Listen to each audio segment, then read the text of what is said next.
Bom dia a todas e todos, sejam muito bem-vindas e bem-vindos a mais um ECL Mercado Investimentos. Hoje, quinta-feira, pós-super quarta, então a gente ainda vai falar um pouquinho desse assunto. Vamos ver como ficaram aí as principais decisões em relação a juros. Aqui no Brasil, nos Estados Unidos, na Europa também, a gente vai dar uma passadinha para ver como é que ficou a situação por lá. Mas temos outros assuntos além de juros para falar aqui com vocês hoje. Então a gente vai falar também sobre os dados do IPEA, de inflação por extrato de renda. Saíram os dados do comércio, que a gente já deu ali uma passada ontem, né? Até para... Né, a gente falou dos serviços, mas falou que o comércio devia sair hoje e temos aí uma sinalização, mas vamos falar aí de outros assuntos além desses. Então a gente tem aí bastante coisa para tratar com vocês. Tem ali o monitoramento do CME Group, que mudou muito também depois da decisão de juros. Na verdade, nem pela decisão, mas pela sinalização do Powell, que foi muito bem recebida pelo mercado ontem. Mas antes de tudo isso, André, como você está nessa quinta de quase uma ressaca, não diria ressaca porque foi um movimento muito bom depois da super quarta. Bom dia, Débora. Bom dia a todos os nossos telespectadores. Finalmente a super quarta aconteceu e finalmente temos o resultado dela, né? E o resultado, né, Débora, basicamente o que a gente estava esperando, né? As sinalizações que a gente estava esperando. Então a gente vai hoje tomar bastante parte do programa aí para falar sobre o que aconteceu nos Estados Unidos, o que aconteceu aqui no Brasil, as atas, né, na verdade as notificações, né, sobre por que os resultados foram esses, mas vamos falar também um pouco do comércio, porque a gente tem problemas no comércio, ontem mostramos problemas nos serviços, hoje o comércio também apontou vários problemas. Vamos falar um pouco de como a inflação bateu nos diferentes estratos de renda, mas antes de tudo, Débora, vamos passar pela nossa agenda, né? Vamos colocar aqui a agenda já no telão para vocês verem, né?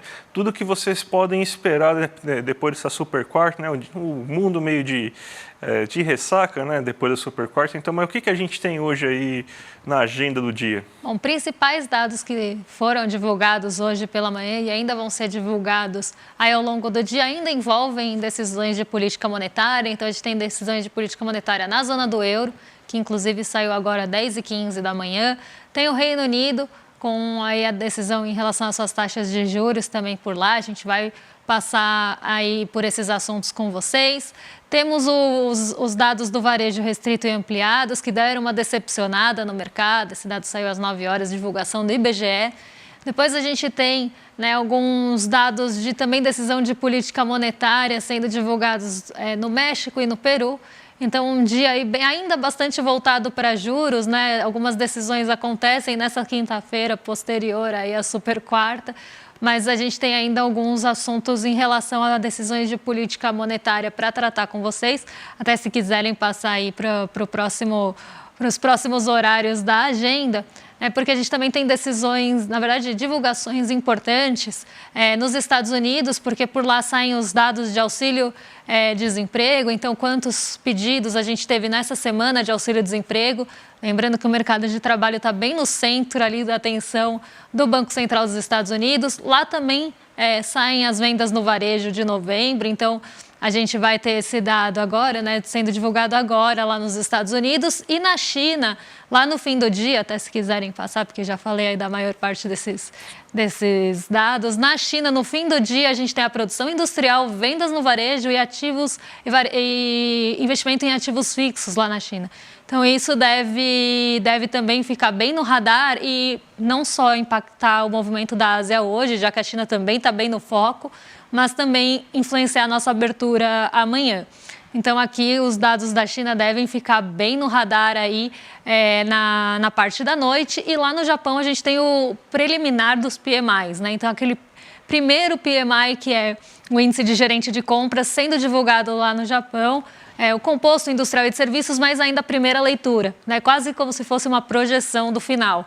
Então, esses são os principais dados aí e eventos que a gente tem no dia de hoje, ainda bem ligados na maior parte em juros. Vamos então agora ver como o nosso amigo mercado reagiu, né? A gente coloca a notícia agora no nosso site, né? Justamente para vocês terem um resumo bem completo aí sobre como que aconteceu, como que foi a recepção do mercado para todos esses comunicados e notícias, né? Mas a gente começa então falando, como sempre, da Ásia, né? Porque foi o mercado que já fechou, né? E logo depois dessa super quarta, principalmente lá na Ásia, né? O Fed, né? Que acaba influenciando mais, né? Mas como que você teve então essa recepção? Como que foi o resultado da super quarta na Ásia, Débora? Olha, foi bem recebido, viu, André? Então, a gente teve um dia majoritariamente positivo. Algumas bolsas caminharam na direção contrária, então foram para o terreno negativo, como foi o caso do Nikkei 225, né? Ele acabou sendo bastante impactado por uma desvalorização do iene. Isso trouxe as ações mais ligadas à exportação lá no Japão para baixo. E é o caso, por exemplo, das montadoras, que vêm também aí com dificuldade, principalmente por essas desvalorizações do iene. Elas são aí mais exportadoras, então a gente tem esse movimento acontecendo no Japão especificamente. Mas, no geral, as bolsas reagiram muito bem a essa decisão de política monetária lá nos Estados Unidos, e não só pela decisão, porque a decisão já estava muito prevista, não teve nenhuma surpresa, mas o direcionamento do Jerome Powell depois. Então, ele acabou falando ali em relação às sinalizações de que a economia está um pouco mais estável, apesar do aquecimento no mercado de trabalho, e o mercado interpretou isso como se fosse ali uma sinalização que os cortes podem vir mais cedo no ano que vem. Inclusive, isso mudou muito a probabilidade do CME Group para a próxima reunião de março. Desde ontem, a gente teve uma inversão bem grande ali. A gente vai falar disso quando for falar da abertura. Inclusive, a gente montou uma tabelinha para vocês. Mas esse já foi ali o primeiro impacto, né, que a gente viu acontecer. A taxa de juros em si não mudou muita coisa, porque realmente era esperada. Mas depois da coletiva do Jerome Powell, que os mercados começaram a intensificar o movimento de altas, tanto aqui como nos Estados Unidos. E esse otimismo chega lá na Ásia, e as bolsas mais sensíveis, ou a movimento de juros, como é o caso do Hang Seng, ou que também acabam sendo mais sensíveis, aqui como é o caso do Brasil, a apetite pelo risco. Então, quando a gente tem ali um maior apetite pelo risco, elas respondem mais rapidamente. Essas bolsas se saíram muito bem ontem. Foi o caso do KOSPI, vou colocar aqui na tela para vocês. O KOSPI sul-coreano, ele fechou em alta de 1,34%, liderou os ganhos na Ásia, justamente por essa recepção positiva de uma possibilidade de cortes mais cedo aí nos juros dos Estados Unidos. Então, isso acabou impulsionando muito os mercados ontem. Nosso Ibovespa subiu bastante, subiu 2,42%. As bolsas nos Estados Unidos todas fecharam acima de 1%. E aí esse movimento também chegou ali na Ásia nessa manhã, com o KOSPI liderando esse movimento, mas esse movimento também foi visto no Hang Seng em Hong Kong, no TAIEX. Então, foi realmente um dia mais positivo, exceto aí para o Nikkei 225 e para o Xangai Composto, que também deu uma derrapada. Vamos começar então a falar da super quarta, Débora, que vamos começar pelo Copom mesmo, né, aqui no Brasil, né, que você tem aí que o Copom ele diminuiu a taxa Selic para 11,75 por ano, né, e você tem então uma indicação também que vai continuar o ritmo de aceleração, o ritmo, né, atual de queda da taxa Selic, mesmo com alguns agentes do mercado financeiro já acreditando que é possível você aumentar o ritmo. Ou seja, começar a cair 0,75, inclusive até fechar um ano com uma Selic mais baixa do que os 9,25 que está sendo previsto, ou seja, fechar até em 8%, quem sabe, né? Mas você tem agora uma sinalização aí do Banco Central de que vai ser mantido o ritmo, pelo menos aí no curto prazo, não é esperada nenhuma mudança. Então, a gente já sabe que na próxima reunião que vai acontecer em janeiro, né? Acho que final de janeiro, mais ou menos, você tem que a Selic deve chegar em 11,25%. Aí no patamar bem elevado, né? Até montei um gráfico aqui, eu montei não, né?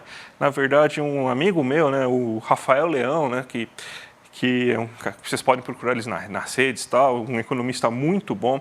Ele sempre que sai decisões do Copom, ele tenta mostrar aqui para a gente um gráfico que ele faz a partir disso aqui, parece um negócio muito complicado, né?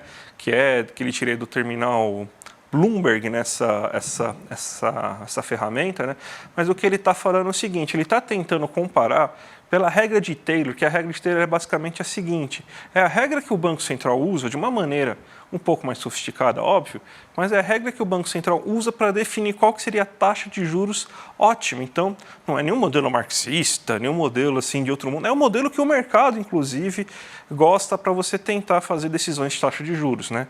Então, ele vai lá, coloca qual que é a meta da inflação, qual que é a inflação atual, coloca qual que é a taxa de desemprego, qual que é o NAIRU do Brasil, ou seja, que é a taxa de desemprego que não geraria inflação, né? Foi estimada em 8, né? Que é justamente a estimativa do Banco Central. Foi lá e fez todas as contas, né? Então, o que a gente tem é que se você tivesse uma taxa com todos esses dados que a gente tem na economia brasileira agora, a gente teria que ter pelo menos uma taxa de juros de 10,25, né? 10,29 na verdade, e até ontem ela estava em 12,25, ou seja, esse meio ponto, na verdade, deveria, para chegar no ideal, no que o próprio modelo econômico liberal fala, você deveria ter um corte de 2 pontos percentuais. Obviamente, o Banco Central não ia fazer isso, né? Mas você vê, a gente está com uma queda da taxa Selic, é para se comemorar sim, mas a gente ainda está muito defasado, tanto que a gente ainda continua sendo o segundo país com a maior taxa de juros real do mundo, né? Perdendo só para o México, né? A gente conseguiu passar a Turquia, que historicamente é o país com a maior taxa de juros real do mundo, mas a gente só está perdendo para o México. Então, mais uma vez, aí o Brasil na vanguarda, né, com juros muito elevados, mas ainda temos que comemorar, mas ainda temos muito espaço para manobra, Débora. Exatamente. Aí, quando a gente olha esse gráfico, tem alguns agentes do mercado, inclusive, né, porque esse aqui, como o André falou, não é nenhum cálculo aí fora do comum. Tem alguns agentes do mercado que, inclusive, falavam de uma taxa terminal aí desse ano próximo de 10, um pouquinho acima, e para o ano que vem até em 8, diferente daqueles 9,25 que aparecem ali na mediana do mercado no relatório Focus. Então, assim, alguns agentes do mercado começam a já pensar nessa aceleração de cortes, mas a gente ainda não vê isso refletindo na mediana do relatório Focus, que poderia ser uma forma de uma pressão até mais intensa aí no Banco Central. Mas vamos ver como ficaram as taxas de juros aí dos países depois das decisões de política monetária. A gente tem uma tabelinha e alguns gráficos para vocês, para a gente ver como é que ficou, aí dar uma passada aí por todos os países. Então, vamos lá. O Brasil sai de uma taxa de 12,25 ao ano, a projeção era que ficasse em 11,75, então aqui a gente vê, tá, antes de falar até de cada um dos países, a gente vê que foram decisões de política monetária que chocaram um total de 0 pessoas, né? Então a gente vê aí o anterior 12,25, a projeção 11,75, e o que aconteceu mesmo foi esse corte já, que estava muito dado aqui no Brasil, em 11,75. Nos Estados Unidos, a expectativa era de 5,25 a 5,5, isso já estava com 98 até mais de probabilidade de acontecer.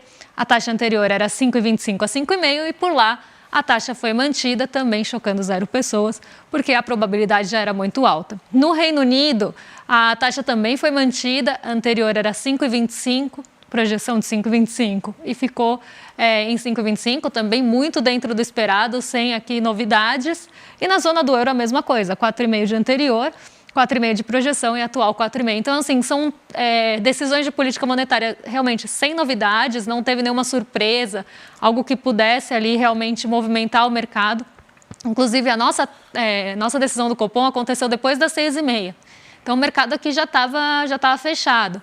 E uma das coisas que foi até ventilada ali, algo que se ventilou bastante, era justamente a sinalização para o ritmo. Porque se a gente tivesse, como a gente tem um espaço que poderia ter esse corte mais acelerado no ano que vem, inclusive poderia já ter sido acelerado esse ano, mas a expectativa agora já é para o ano que vem, se a gente tivesse uma sinalização de um ritmo de cortes um pouquinho mais acelerado, a nossa bolsa hoje reagiria até de uma forma mais positiva. Ela está reagindo de forma positiva, mas essa reação seria ainda maior.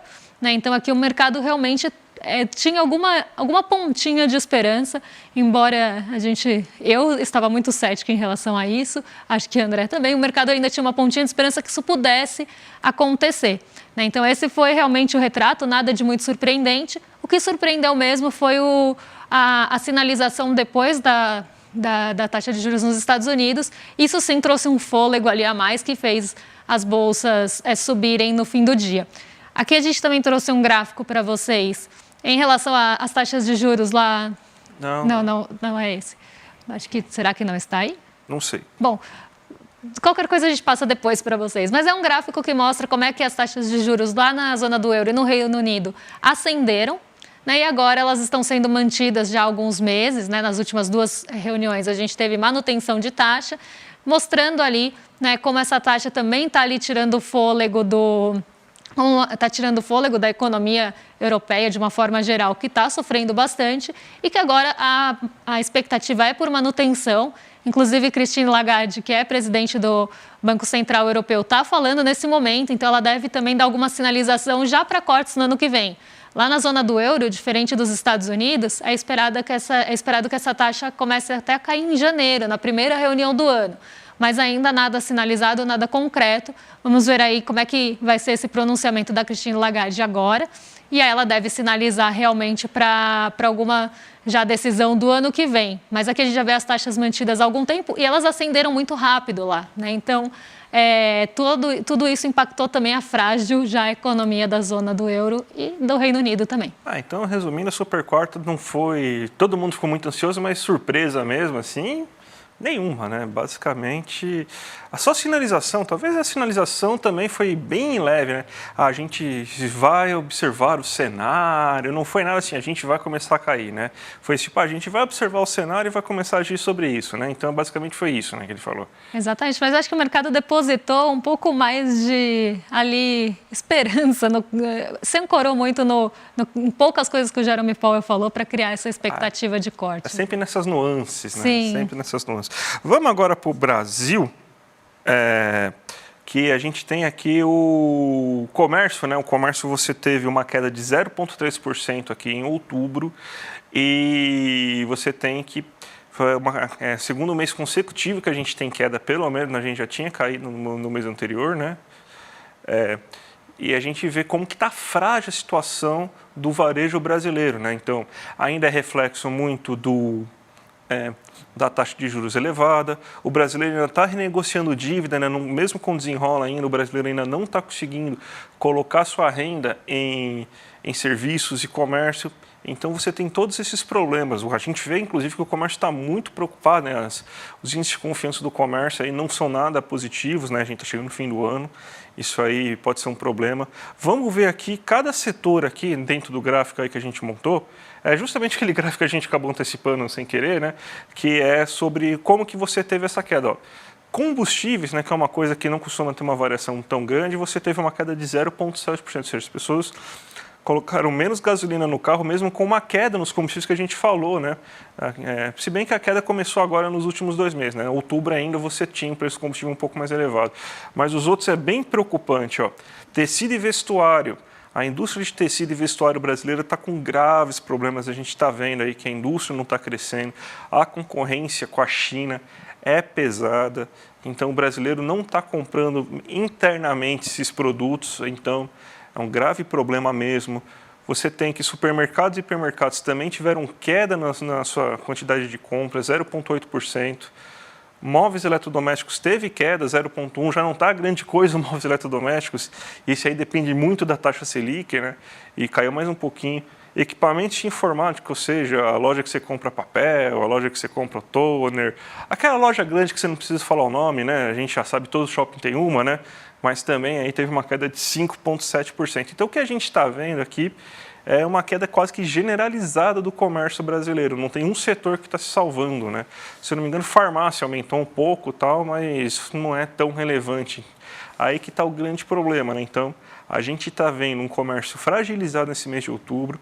Essa fragilização é generalizada e muito porque a renda não está saindo, mesmo com a renda aumentando do brasileiro, o brasileiro não está usando essa renda para comprar, ele ainda não está confiante com a economia, mesmo com os bons dados. Então está faltando comunicação, está faltando sinalizações melhores do governo para mostrar, gente, vamos comprar, a economia está bem e tudo mais. Então é mais uma questão de percepção mesmo. E se você não tiver as pessoas gastando essa renda que está entrando a mais, aí o ciclo vai parar, né? Porque aí não tem mágica que faça com que alguém invista, você tem aumento da produção, aumento do volume de coisas, se não tiver demanda para comprar isso, né, Débora? Exatamente. E aqui a gente vê um ponto até interessante, porque o mercado estava prevendo, até o mercado estava bem otimista para esse dado, eu achei até curioso esse otimismo todo para o setor comercial, para a atividade comercial, porque o mercado esperava justamente 0,3 na direção contrária, então esperava 0,3 positivo. E isso a gente teve uma decepção aí do mercado em relação a esse dado agora pela manhã, né? Mas pouco impactou, acabou ficando em segundo plano, porque a gente ainda tem ali a decisão da Selic, a decisão aí dos juros de uma forma mais global, impactando mais a Bolsa. Mas esse é um dado preocupante, né? Até porque ontem a gente falou dos serviços, também recuaram, agora o comércio mostrando esse recuo, mas um ponto que talvez traga um pouco aí de até alívio, um pouco de também esperança aí para a gente se ancorar é o PMI de novembro, que veio positivo na parte de serviços, e serviços, num geral, engloba também a atividade comercial nesse caso. Então, a gente pode ter algum fôlego um pouco melhor aí em novembro, dezembro, até porque é esperado que tenha uma melhor performance, mais sazonal mesmo, por conta aí de fim de ano. Então, a gente pode esperar um pouco de recuperação do varejo. Mas o varejo está sofrendo bastante, não é de hoje, e é algo para a gente deixar aí no radar realmente, porque alguns setores realmente são bem sensíveis a juros, caso aí dos mais caros, né? E a gente vê que são justamente esses setores que estão sofrendo. E a gente tem inflação também, né, para falar por renda. Exatamente. Vamos falar um pouco da inflação por renda, que esse dado sempre é muito interessante, né? Que o IPEA faz esse levantamento todo mês, a gente sempre mostra para vocês, porque você tem formas e formas de ter uma inflação. Se a inflação ela for como é historicamente e geralmente ela que ela impacta mais nas pessoas mais vulneráveis, com menor renda, ela é realmente um grave problema. Quando ela é invertida, ela não chega a ser um problema tão grande, né? Inclusive, a gente está mostrando aqui que a gente está com uma inflação bem elevada, assim, de serviço, né? Não bem elevada não, mas mais elevada em serviços, em atividades de lazer e tudo mais. Então, significa que está aumentando a renda das pessoas que vivem disso, né? Até porque elas são muito sensíveis, né? A base salarial dessas pessoas é basicamente a renda disso, né? Então, a gente tem que, novamente, né? Que nem isso daí já é uma constante, é o 6º mês consecutivo, mas foi uma constante quase que o ano inteiro nesse governo Lula, de que a inflação está sendo menos danosa para as pessoas de menor renda, está sendo mais danosa para as pessoas de maior renda. A gente coloca aqui agora o gráfico que a gente montou, né, para vocês verem o acumulado em 12 meses, o acumulado e o mensal, né? Então, você vê que a inflação subiu 0,28%, né, no mês de novembro, só que ela impactou para todo mundo, menos para pessoas com alta renda, ela impactou bem menos do que a inflação, do que o IPCA geral, né?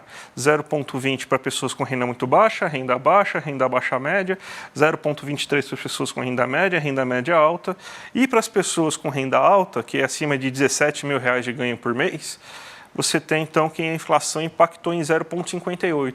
Por que isso? Porque preço de passagem aérea e outros itens mais de luxo é o que está fazendo crescer a inflação. Um dos grandes motores da inflação aí é justamente esses bens aí, como passagem aérea e outros bens de luxo.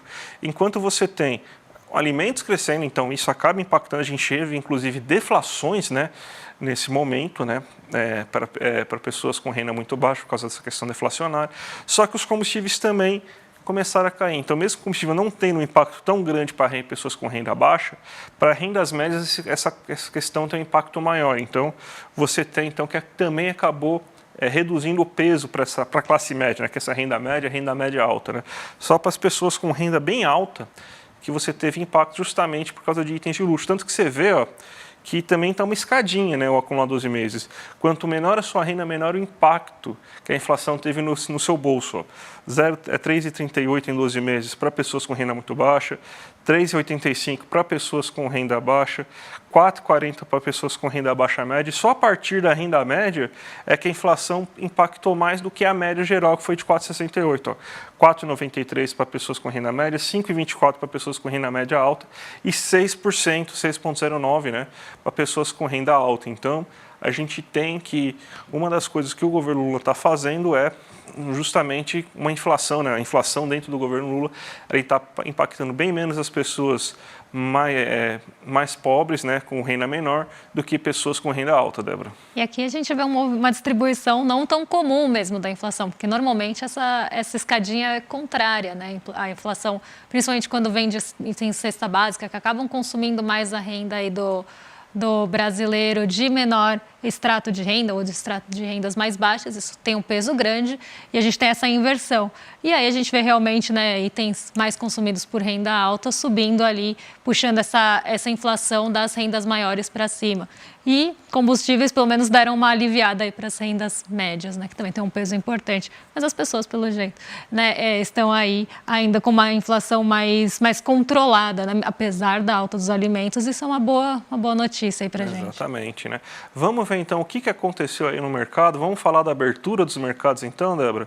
Aí vamos colocar na tela da Débora, né, que ela vai primeiro mostrar o rendimento das Treasury nos últimos 10 anos, para a gente fazer toda a abertura, né, no resultado dessa super quarta aí no mundo. Exatamente. Eu separei aqui para vocês, até tem um monitoramento aí que a gente vai falar depois, mas a gente vê aí que nos últimos dias, né, esses são os rendimentos dos títulos de dívida dos Estados Unidos de 10 anos, então vencimentos para 10 anos, aí os últimos dias desde o dia 1º de dezembro, tá? Então a gente tem algumas coisas interessantes para ver, porque a gente via esses rendimentos das Treasuries acelerando muito ali no mês de setembro e outubro. A gente teve picos de rendimento de Treasuries, então os títulos estavam pagando mais e eles estavam subindo ali no mercado, justamente porque se tinha muita incerteza para onde ia a decisão de política monetária dos Estados Unidos, a gente via alguns dados ainda aquecidos, o mercado estava com muita dúvida realmente qual seria a decisão do Banco Central dos Estados Unidos, o Fed, e isso jogou ali esse movimento de incertezas, jogou essas taxas para os maiores patamares ali de 2007 e 2008. E depois disso, a gente começou a ver um movimento de queda, né, nesses rendimentos de Treasuries. E aí, nesses 3 últimos dias aí, que a gente pega da semana, tem o dia, né, a segunda-feira aí, mas depois a gente pega terça, quarta e quinta, a gente tem uma queda bem importante, principalmente na quarta-feira, aí no dia 13. Vocês podem ver que a vela, né, ela fica bem grande aí para baixo. Aqui a gente tem 2 pavios, né, que a gente chama, que seria a abertura, a máxima e a mínima, e ali ela está na abertura. Junto ali ao fechamento do dia anterior, e ela cai muito, inclusive chega numa mínima de 4, mas fecha ali em 4,02%, tá? Então aqui a gente está falando de porcentagem, que é rendimento. E a gente vê essa queda muito importante, porque isso, e por que eu estou trazendo isso antes de falar da abertura? Porque isso estimula muito o apetite pelo risco, inclusive aqui no Brasil, e também de algumas ações específicas, mais ligadas ao nosso cenário doméstico, que reagem mais a juros. Então a gente pode esperar hoje um movimento mais positivo, apesar do setor comercial ter ficado decepcionante. A gente pode ter ali algumas ações ligadas a consumo mais até suscetível a movimentos econômicos. Então a gente está falando do varejão que vende, por exemplo, móveis e eletrodomésticos, a gente está falando do setor de construção civil. Todos esses ativos devem se favorecer desse movimento. E também, aí pode colocar a tabelinha aqui, mostra o monitoramento do CME Group, porque aqui a gente tem a expectativa já para a reunião do dia 20 de março. Eu nem coloquei a de janeiro, porque a de janeiro já tem uma também alta probabilidade de manutenção. Aqui está em inglês, eu até peço desculpas, e podem considerar aqui 4,5, 4,75, porque aqui está em basis point, tá? Então é como se fosse em uma base diferente, mas é como se fosse 4,5, 4,75, então considerem que tem uma vírgula ali que está dividindo por 100. E aí a gente vê que na reunião de janeiro a gente tem uma grande probabilidade de manutenção, que é muito parecido com o que a gente viu do movimento da reunião agora do dia 13, que de um mês para cá essa movimentação de probabilidade sobe e fica majoritária. E a gente começa a ter uma inversão muito interessante a partir dessa semana, principalmente, na probabilidade para a reunião de 20 de março. Então, a gente vê que no mês de novembro, um mês atrás, a maior probabilidade era de manutenção, tá? Que é esse current aqui. Então, aqui a gente tinha 64% de probabilidade da taxa ser mantida. Essa probabilidade, no fim da semana passada, já cai para 35% e aumenta a probabilidade de corte para 55%. Na véspera, aí, né, na verdade, esses dados são da manhã, então na véspera da super quarta ontem, já tem aí 27,5% de probabilidade de manutenção e sobe o corte para 65%. E hoje de manhã a gente já tem probabilidade de manutenção em 13% e corte de 71%, e começa a crescer, inclusive, cortes mais intensos, né? Então, até uma pressão do mercado para até possíveis cortes maiores, não talvez para essa primeira reunião, mas para uma análise aí de cortes maiores do que 0,25%. O esperado é que a taxa no ano que vem nos Estados Unidos caia 1,5% ali, né? 1,5 ponto percentual, na verdade, ao longo do ano. E aqui a gente já tem uma inversão de probabilidade. Essa probabilidade também acaba influenciando muito os mercados, que hoje sobem. Então, vamos ver aqui, eu vou colocar na tela para vocês, o resultado de tudo isso no mercado hoje de manhã. Então, a gente tem aí o Ibovespa subindo mais 1% hoje, rompendo a barreira aí dos 130 mil pontos, se aproximando daquela máxima de 131, 190 que a gente tem ali, né, como a máxima do nosso índice. O S&P ontem, desculpa, a Nasdaq, nossa, gente, desculpa de novo. O Dow Jones ontem bateu a máxima histórica, bateu os 37 mil pontos, então a gente já vê esse movimento acontecendo em algumas bolsas em Nova York. S&P, agora sim o S&P, ontem todos os seus subíndices ficaram positivos. Aqui no Brasil só 4 ações caíram ontem, então um dia muito positivo de uma forma geral, reagindo a todos esses dados que eu trouxe aqui relacionados a juros, porque isso realmente impulsiona o apetite pelo risco, que é quando o recurso vai buscar um rendimento maior, né, em dadas taxas de juros. Então, se a gente tem uma expectativa que os juros vão cair, eles saem, vamos pensar assim de uma forma mais simples, da renda fixa e começa a buscar, esse recurso começa a buscar ali rendimento na renda variável, algo com risco que pague mais. Por isso que a gente chama de aumento do apetite pelo risco. Então, hoje a gente tem S&P subindo mais de 0,5%, nossa bolsa subindo até acima disso, o dólar cai 0,5%, até por conta daquela queda no rendimento das treasuries. Isso favorece ali o real, ele se fortalece frente a dólar, até porque entra mais recurso aqui, mesmo que de uma forma especulativa, mesmo que seja em bolsa. Então, isso puxa ali o dólar para baixo. Mesmo movimento a gente vê no DXY, que é o dólar frente aos pares. Aqui também o dólar enfraquecendo em relação a iene, euro e outras, são 6 moedas que estão na composição dessa cesta. E a gente tem o petróleo Brent também, um ponto favorável para a nossa bolsa, porque ele está mostrando os sinais de recuperação daquela queda intensa que teve ali no meio da semana. Então, isso deve também puxar um pouco aí a nossa bolsa para cima na parte de ações de energia, o que também pode acontecer no S&P hoje. Então, um dia bem positivo aí, ainda repercutindo a super quarta, porque muitas das decisões e muitos dos pontos ali adicionais aconteceram ou muito perto do fechamento do mercado, como a própria coletiva do Jerome Powell, ela acabou finalizando perto do encerramento, e a nossa decisão aconteceu só depois do fechamento. Então, hoje a gente ainda vai ter um movimento muito direcionado ainda pelas decisões de juros. Ótimo, Débora. Vamos se despedindo aí já. Mas vamos antes dar os nossos recados, porque dia 17 de outubro, de dezembro, a gente tem aí a grande aula, né, que a gente vai ter com Eduardo Marinho, o artista e poeta das ruas, que largou tudo para viver uma experiência e vai contar tudo para vocês aí nessa aula que vai ter já nesse domingo, dia 17, né? Então, o link está aqui embaixo para vocês se inscreverem em cl.com.br/mercado, imperdível, já entra lá. Acessa o sininho lá, dá um clique no sininho, que daí na hora que começar a aula, no dia 17, às 8 horas da noite, vocês vão ser avisados aí, não vão perder. Então, ó, imperdível. Eu também vou pedir para vocês continuarem com a gente aí durante o dia, porque a partir das 5 horas da tarde já volta a programação do CL, com o Rolê CL do William De Luca. Às 6 horas da tarde, às 6 horas da noite, a gente tem o ICL Notícias segunda edição. Às 7h30 da noite, a gente tem o Sinapse com o César Caleron e a Robertinha Garcia. Então, até as 8h30 da noite tem programação aí para dar e vender no ICL. E amanhã, já sabem, a partir das 7 horas da manhã, sequência que vocês conhecem, Desperta ICL Notícias, primeira edição, ICL Notícias... Olha, eu estou assim de saúde, viu, André? Porque eu acho que eu estou com a cabeça muito cansada. Em detalhes em seguida, e a gente já estava em ICL Notícias primeira, segunda, terceira, e o nosso ICL Mercado e Investimentos aqui às 11 horas, que a gente vai trazer aí os dados importantes que ainda tem para sair essa semana. e vamos aí trazer as análises e como isso está influenciando aí o nosso bolso amanhã a partir das 11. Então, gente, amanhã a gente Hallo volta. Tá zusammen. bom? Até mais, tchau, tchau. Até! Hallo zusammen, meu nome é Júlia Barreiro, eu sou professora de idiomas aqui do CL, sou formada em letras pela USP e tenho mais de 20 anos de experiência dando aula de inglês, alemão e também de português para estrangeiros. Nesse curso de A2 vocês vão avançar no ensino de alemão de vocês, aprender outras estruturas gramaticais, evoluir muito em termos de vocabulário e habilidade de leitura, de escrita e habilidade oral também. O curso de alemão aqui do CL está dentro do pilar profissional. Aqui a gente oferece cursos do pilar espiritual, onde vocês podem fazer, por exemplo, aulas de meditação, de yoga. No pilar cultural, onde vocês podem aprender sobre história, música, cultura. E o pilar profissional, onde vocês podem, entre outras coisas, aprender alemão, outras muitas línguas que a gente oferece aqui. Então se junte a nós nessa comunidade que só está crescendo.